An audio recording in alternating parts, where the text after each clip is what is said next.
not believe in God. And so some people rage and they're not heathens. But here the question is, why do the heathen rage? And why do the people imagine a vain thing?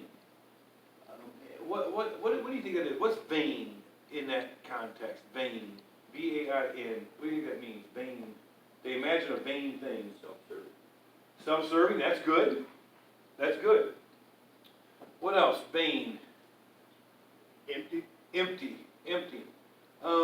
In context, they imagine a vain thing. And once we read through, we're not going to go through all this because we're not going to be in Psalm 2 this morning primarily. But what their goal is to break the bands of God from their existence and exist without Him. No oversight, no rules, no consequences. We don't want anybody monitoring what we're doing. We don't want anybody telling us we can't do it, and we don't want to be held responsible for the results. That is what the heathen are raging about. And ultimately, Psalm chapter 10 talks about that the fool, now we know Psalm 14 says, the fool has said in his heart, what? There is no God. There is no God. Now, I didn't say that. Why, Max, I just said it came out of my mouth. God is the one that said that. He said, you are a fool to say that I do not exist. You're a fool to say that I do not exist. Creation bears witness of a creator. And the Bible says that we can know him by the things he's made. So there's so much evidence that there's a God. But in Psalm 10, it talks about this fool. It gives a little more detail. And in that particular part of the scriptures, it says that this fool really does believe that the foolishness is never going to catch up with him. They're really going to get away with it. That's a vain thing. Yeah. It's not a reality that a person's going to live their life against God and that it's going to turn out well. That's right. All right? So it's not going to happen. So then verse 2 says, the kings of the earth, those are the rulers, the leaders. And this will be interesting for some of you younger people to realize this, because I know a lot of the adults already know this, and we've come across this oftentimes in history. The kings, the rulers of the world, are not always the ones that you see up front. In essence, like say a country has a king or a queen or a premier or a president or whatever. There are a lot of people behind the scenes that call a lot of shots. Money is supreme in this world today. Whoever has the money makes the rules. And so a lot of times they'll the person who's actually in the position doesn't really have as much power as you would think that they would. But the kings of the earth, the rulers, those who are really ruling the world, they're coming together. Look what it says in verse number 2. The kings of the earth set themselves, and the rulers take counsel together against the Lord and against His anointed.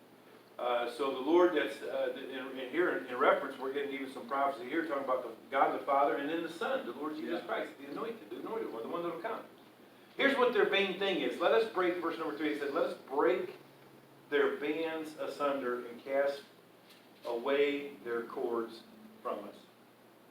And so this is what they're trying to do. So we don't want anything to do with God, and we're doing everything we can do to break those bands.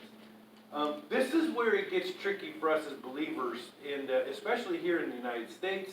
And I'm assuming it's like this all over the world, except for what we're dealing with now is kind of unique to our country. There's nothing similar like this going on all over the world. Although there's all kinds of turmoil, all kinds of problems, but there's no other country in the world right now that is imploding. Meaning that the people within the country are destroying it. This is unique to anywhere in the world right now.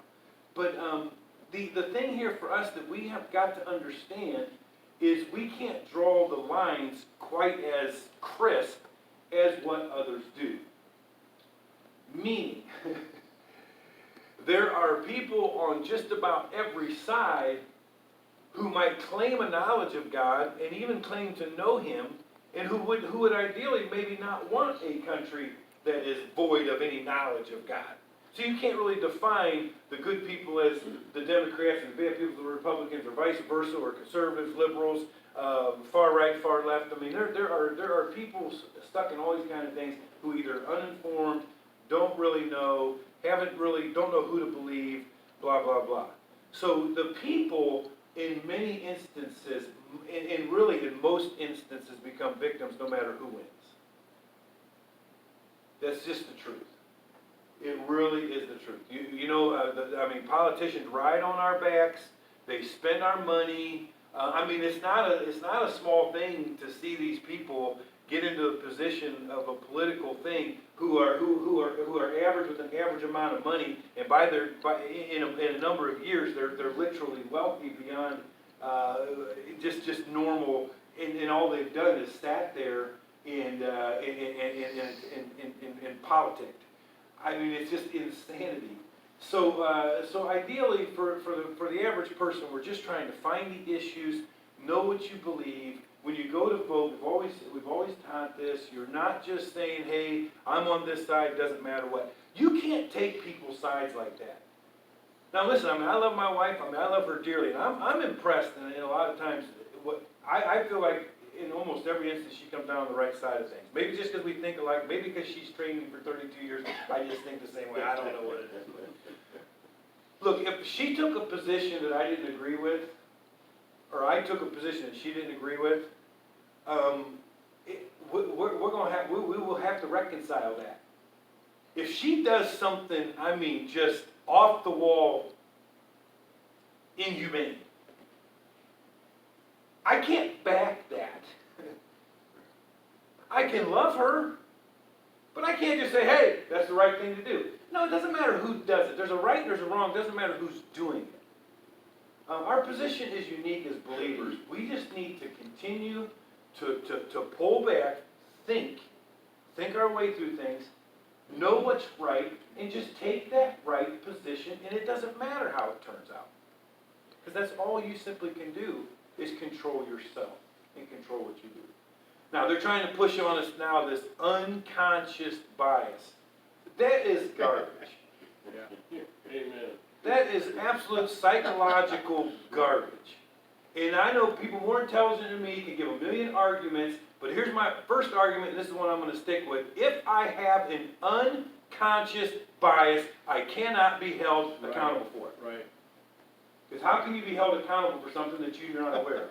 Yeah. It's insanity to start pushing that stuff. That's just an excuse to find somebody guilty who says, I'm not guilty. Yes, you are. Unconscious bias. I asked somebody, how do I know if I have an unconscious bias? Want to know what the answer was? You don't. Other people do. Right. So now I'm going to sit there in the court of law. Sir, are you a racist? No. Somebody else is going to stand up. Excuse me. He has an unconscious bias. I know it. He's a racist. And I'm going to get found guilty as being a racist because somebody else says I have an unconscious bias, and I'm like, I'm unconscious of it. I might be a dummy, but I know what I think. Right. Amen. You cannot be held accountable for your unconscious bias. I'm going to tell you something else. Humanly speaking, you will not be held accountable for your thoughts. Now we stand before the Lord. We'll give an account for our thoughts. But before people, no. You're not accountable for your thoughts. I can sit here and think right now you're an idiot. But I can smile and say, "Hi, how you doing? You have a nice day." In my mind, I'm like, "You're an idiot. You're on my nerves." Right? Do you know that I think you're an idiot? I promise you I don't think you're an idiot. Now I'll feel bad. The point is this. If I say, "Hey, I think you're a bunch of idiots." Well, now that's a different story, isn't it? You have a right to react to that. Now, you can come punch me in my stupid face. That's one way you could react to that. Two, you can be like, "Well, I'm glad we see each other the same way." You can say, right? Now the cat is truly out of the bag. Or you could say, "You know what? I mean, if that's how you feel, then I just do not be around you." And either way, you're going to react. I'm going to be held accountable for what I did. I cannot be held accountable for what I think, because you'll have thoughts that you'll never act upon. I hope so. How many of you have had a thought that you didn't act upon? Man, I've had a bunch of them. I mean, a bunch of them. Now, I'm not the kind of person, I'll be honest with you, I'm passionate in saying that. It could look like a lot of other things at different times, but I don't have a big temper, but I'm telling you, every once in a while things bother me. I have been tempted in my life to punch things, not just people, just other things. Like, and I've seen people do it. I mean, look at man, they'll punch a wall. I've fixed a lot of holes in walls that people punched. I'm going to tell you, I have had it go through my mind, but I don't do it. I thought, man, give me something to punch, But everybody around me is always bigger or tougher, so I don't punch people. I punch a wall. And it goes through my mind, just to get mad and do that. Now, you might say, I can't believe this guy's so unstable that he sometimes feels like punching things. Well, maybe if you're not that unstable, good. I'm not telling you I think it every time, every day, but there's times I've felt like, man, I want to hit something or kick something, and then I don't do it. Am I guilty of hitting or kicking something in that instance? I had the thought, but I didn't act upon it. Have you ever had something come to your mind to say and you didn't say it? If you're a married man, I bet you have. I'm going to guarantee it. If you're a married woman, maybe not. If you've ever had something come to your mind and you didn't say it, you had a conscious thought, but you stopped it from coming out of your mouth. Well, that's what you're supposed to do. And no one has the right to hold you accountable for that thought. So how they're trying to attempt to bring down more innocent people is to find us guilty of unconscious bias. That's just insanity, friends. That's insanity. Now somebody's going to tell me what I'm thinking, and then they're going to prosecute you for it. If we don't see some ill-willed things going on there, we are really asleep. Yes, sir. That's a way of making a statement and don't have to produce any facts for it. Amen. That's good. That's a good way to put it. That's the way of making a statement and not having to present any facts. That's really another form of social justice, isn't it? Really.